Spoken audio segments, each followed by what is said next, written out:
buenas tardes. Tiempo de entrevista, tiempo de analizar la actualidad aquí en Mírame Televisión, en Canarias al Día. Y hoy, con nuestra mirada, con nuestro punto de mira puesto en la isla de La Gomera. Queremos conocer cuál es la actualidad política de la isla de La Gomera y hacerlo, en este caso, desde el punto de vista de la oposición. Para ello nos acompaña hoy el consejero de Iniciativa por La Gomera en el Cabildo Insular, Aarón Rodríguez Ramos, a quien ya damos la bienvenida. Aarón, muy buenas tardes, gracias por acompañarnos. Muchas gracias a ti, David, muchas gracias a Mírame Televisión por la oportunidad de poder hablar en este espacio. Teníamos ganas de tener esta entrevista, pero bueno, antes de entrar en algunos asuntos de actualidad que además has denunciado recientemente, nos gustaría conocer un poco el proyecto de Iniciativa por La Gomera. Lo digo porque puede haber gente que esté despistada, que diga, bueno, Iniciativa por La Gomera, ¿qué es? ¿Cómo surge? Teniendo en cuenta que al final ustedes pues, son miembros que se han salido de una formación como es Si Se Puede y han creado este nuevo partido.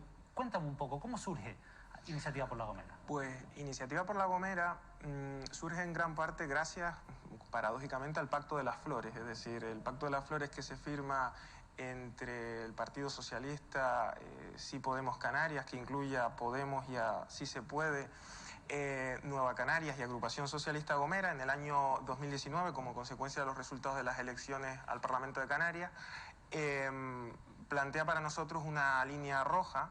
Nosotros veníamos de estar en Sí Se Puede, prácticamente todos los cargos, porque nos presentamos en 2019 en las listas de Sí Se Puede, y cuando nos presentamos ante las gomeras y los gomeros, les prometimos una cosa, que es que sus votos iban a parar a una formación política que iba a frenar el caciquismo, no a pactar y a repartirse cargos o sillones con ellos en el gobierno de Canarias, ¿no? Y entonces la consecuencia lógica de la decisión que adopta Sí Podemos Canarias y por lo tanto Sí Se Puede de entrar a formar parte de ese gobierno de Canarias con Casimiro Curbelo y la Agrupación Socialista Gomera nos lleva a irnos de Sí Se Puede y por lo tanto a formar junto a otra gente que incluso no militaba en Sí Se Puede, sino que venía de no militar en ningún partido político, que venía de estar en otros partidos políticos, que había estado en asociaciones de vecinos y demás, a formar en agosto de 2020 Iniciativa por La Gomera. ¿Cuántas personas de aquel proyecto de Si Se Puede quedan hoy en día, lo que no sé si sigue existiendo como Sí Se Puede, y cuántas se han ido a Iniciativa por La Gomera por equilibrar o calcular? En la isla de La Gomera yo la verdad la situación de Si Se Puede no la conozco. Yo diría que no queda prácticamente nadie en la isla de La pero Gomera. De las personas que te acompañaron en la lista del Cabildo. No, en la lista del Cabildo nadie que yo sepa. Es decir, a día de hoy que estén en Si Se Puede, en La Gomera, nadie. En la lista del Cabildo nadie. ¿Y Si Se Puede cómo se ha tomado esta decisión por parte de ustedes? Bueno, yo me imagino que ellos como partido que quiere seguir existiendo y demás se lo habrán tomado mal, pero a nosotros en ningún caso nos han solicitado nada, ni que entreguemos el acta. ¿No les han pedido nunca ni siquiera que entregues, por ejemplo, en este caso, tu acta de consejero del Cabildo? No, ellos han entendido que forma parte de una decisión y que incluso en algún momento pues tendremos que sentarnos a hablar, a reestructurar el espacio de la izquierda canaria y de la izquierda gomera, y que es una diferencia de ese tipo, ¿no? En cualquier caso, sí que es verdad que eso supone en la práctica que ustedes pasen a ser consejeros no adscritos en el Cabildo Insular. ¿Esto qué supone? Para que la gente lo entienda, ¿qué derechos pierden derechos? ¿Qué derechos pierden? ¿Cuál es su situación? ¿Cómo cambia su situación? Bueno, normalmente la figura del consejero no adscrito se confunde porque es verdad que según incluso sentencias del Tribunal Constitucional, los tránsfugas, que son aquellos que, bajo nuestro punto de vista, afectan a las mayorías de gobierno, alteran la política general de una institución, impidiendo que una mayoría de gobierno continúe o que entre una nueva mayoría de gobierno, no es el caso, son siempre no adscritos, ¿verdad? Pero no todos los no adscritos son tránsfugas. Yo creo que eso queda muy sencillo. ¿Ustedes no se consideran tránsfugas? Nosotros no nos consideramos tránsfugas. Tránsfugas supondría, en base a lo que dice el acuerdo del transfugismo del año 2006, que se alterara la política general de la institución, que se dificultara que una mayoría de gobierno continuara o que se alterara esa mayoría de gobierno para formar un nuevo gobierno. No se da el caso en ninguna de las instituciones, ni además participaríamos en eso, porque el compromiso ideológico sigue siendo el mismo. Es más, nosotros nos vamos de Si Se Puede porque consideramos que Si Se Puede no cumple con los votantes en el año 19, que es no pactar con Casimiro Curbelo y con la Agrupación Socialista Gomera. En cualquier caso, Si Se Puede, que es quien tendría que o podría activar, digamos, esa posibilidad, incluso solicitándoles a ustedes, que aunque algo personal lo podría hacer, lógicamente, no lo ha hecho. No les ha solicitado que entreguen su... De hecho, nosotros mismos somos los que nos declaramos no adscritos.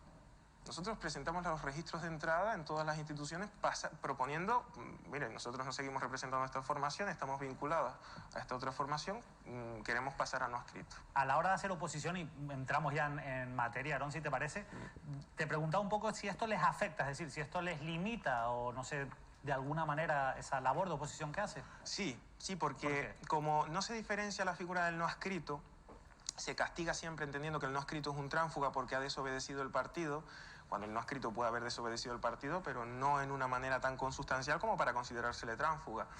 Pues ahora nos encontramos con una interpretación muy sui generis del presidente del Cabildo respecto al reglamento y respecto a la figura del no adscrito. Una interpretación que incluso, vamos a decirlo abiertamente, vulnera el artículo 23 de la Constitución, vulnera también las sentencias del Tribunal Constitucional. El presidente del Cabildo en la última sesión plenaria ya decidió hasta que nosotros no tenemos derecho a llevar mociones al Pleno, que es una cosa que va con sustancia. No tienen derecho a llevar mociones al Pleno, sin Sí. embargo, las sentencias en otros casos de transfugismo, hay una cosa que sí que dejan clara, más allá de entrar en otras cuestiones como si pueden tener o no remuneración económica, es la de que no se les puede privar en ningún caso de sus derechos como concejales, o en este caso como consejeros insulares. Efectivamente. Entiendo que eso, las mociones ustedes interpretan que entran dentro de esos derechos. Por supuesto, tanto la moción, el poder presentar mociones, como el poder participar en las deliberaciones de las mismas en un órgano, el máximo órgano de gobierno, que es el Pleno del Cabildo Insular de La Gomera, debe, o sea, es algo inherente y consustancial al ejercicio de un cargo público. O sea, ahora mismo no pueden presentar mociones. Nosotros registramos de cara al pasado pleno del mes de, mayo, ¿no? Del mes de mayo, que es a principios fue el 7 de mayo, registramos una moción en tiempo y forma en abril, 15 días antes, tal como lo establece el reglamento del Cabildo Insular de La Gomera.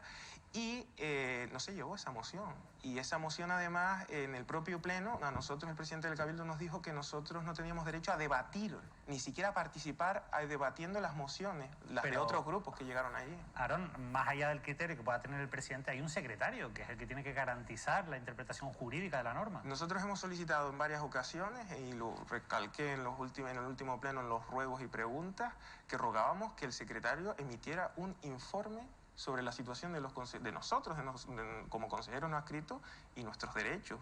Pero al presidente del Cabildo le gusta vivir en la arbitrariedad y en el pues que todavía no haya ese informe o que no esté. Pero bueno, insisto, al final eso es una decisión que tiene que tomar el secretario y ahí no debería influir el presidente del Cabildo. Que hay no la ha tomado, entiendo, no ha hecho ese informe. Y nosotros lo exigimos porque a nosotros lo que nos importa son las reglas claras. Hay una interpretación, no sé si es acertada o no, de que el secretario solo asesora jurídicamente o informa jurídicamente al Pleno y a la presidencia del Pleno.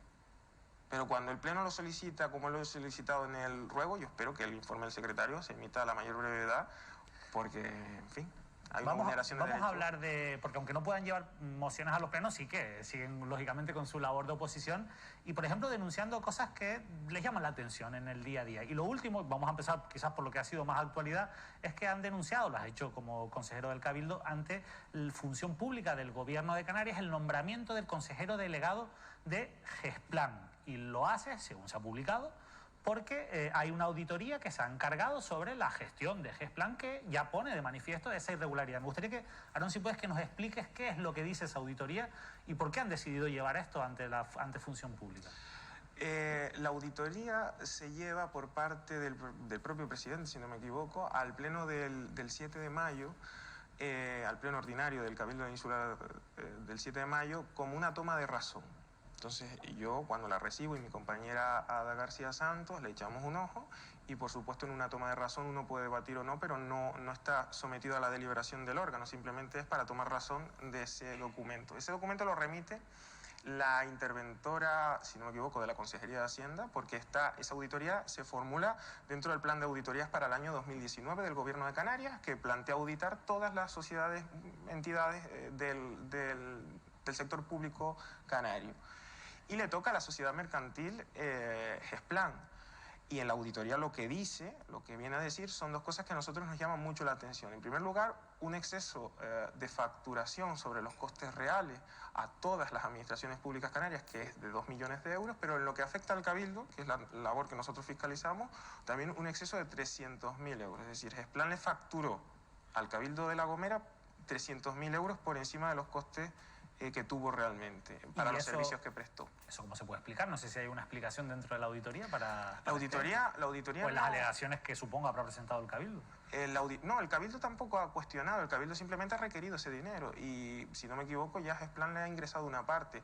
Pero desde luego la auditoría, que tampoco se moja mucho en explicar las posibles razones, lo que revela es una mala gestión. No puede ser que una propia empresa pública adscrita a la Consejería de Transición Ecológica le esté facturando por encima de los costes reales a la propia Consejería y al resto de entidades públicas y administraciones públicas de Canarias. No tiene ningún sentido. Pero ese dinero tiene que cambiar de manos, entiendo, o no. ¿Se mantiene? ¿Qué ocurre ahora administrativamente? Administrativamente ahora el presidente del Cabildo ya solicitó que se le devuelva ese dinero porque es un exceso de facturación. Y se le tiene que devolver. Y se le tiene que devolver. Y ya se ha hecho por parte de Gesplan uno de los primeros ingresos. No sabría decir si es la totalidad de lo que está pendiente, pero uno de los primeros. Pero bueno, en cualquier caso entiendo que al final lo que se ha demostrado es que Gesplan factura de más en general a las administraciones públicas con las que trabaja. Sí. Algo más de 2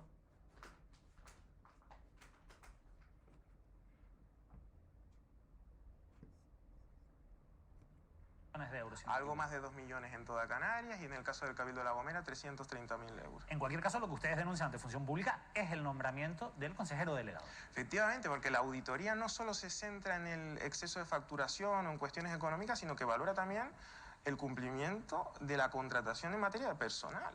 Y lo que más llama la atención es que el propio consejero delegado no cumple con la legislación a la hora de su propia contratación. No se cumplió con la legislación a la hora de su propia contratación. ¿Por qué no se cumplió? La auditoría señala dos cuestiones. Primero señala una falta de informes preceptivos en base a lo que establecía tanto el presupuesto de la Comunidad Autónoma para el año 2019, que es cuando se le nombra a él, en noviembre de 2019, faltaba un informe preceptivo sobre función pública y faltaba también otro informe de la Dirección General de Presupuestos y Planificación, sobre todo sobre las condiciones retributivas del cargo, porque pues esos dos informes eran necesarios y no se emitieron, porque además lo pone la auditoría literalmente. Hemos comprobado que no existen esos dos informes. Y el otro aspecto en el que se incumple es que, tal como señala la propia auditoría, como señalan los auditores, debió haberse hecho un proceso selectivo para cubrir el cargo de consejero delegado, el puesto directivo, porque tenía la consideración de puesto directivo de consejero delegado, y no se hizo. Uno entiende que no se hizo. Porque se colocó a dedo. Se colocó a dedo. ¿Quién es el consejero delegado de Gesplan? El consejero delegado de Gesplan es Agoney Piñero Ortiz, es el hermano del alcalde de Hermigua. Ambos son dirigentes, militantes de Agrupación Socialista Gomera. Además fue en la anterior legislatura con el gobierno de Fernando Clavijo, que siempre parecía que se había roto el pacto entre Coalición Canaria y el Partido Socialista, y Coalición Canaria había gobernado en minoría. Coalición Canaria no gobernó en minoría, Coalición Canaria gobernó con un dirigente de Agrupación Socialista Gomera dentro del gobierno de Canarias. Y era este señor que estaba entonces como director general de infraestructuras viarias, lo que viene a ser director general de carretera. Vamos por partes un poco con esa respuesta, Aarón.